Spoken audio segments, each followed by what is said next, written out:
कडाक्याच्या थंडीत देखील येवला शहरातील महामृत्युंजय मंदिरामध्ये प्रदोष कार्यक्रम व रामोत्सव हजारो शिवभक्तांच्या उपस्थितीत साजरा करण्यात आला। मंदिरातील नंदीभोवती श्रीरामांचं नाव व धनुष्य बाणाची सजावट करण्यात आली। येवला शहरातील अमरधाम येथील महामृत्युंजय महादेव मंदिरामध्ये प्रदोष कार्यक्रम मोठ्या वातावरणात भक्तिमय वातावरणात संपन्न झाला।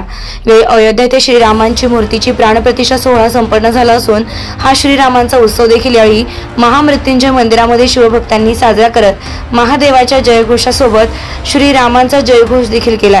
वेळ सकाळपासूनच शिवभक्तांची मंदिरात दर्शनासाठी गर्दी बघावयास मिळाली। सायंकाळच्या सुमारास प्रदोष पूजा संपन्न होत महादेवाच्या मूर्तीला पिंडीला दुग्धाभिषेक करत महानैवेद्य दाखवण्यात आला। यावेळी आलेल्या शिवभक्तांनी महाआरतीला उपस्थित राहत आयोजित महाप्रसादाचा देखील यावेळी लाभ घेतल्याचं दिसून आलंय।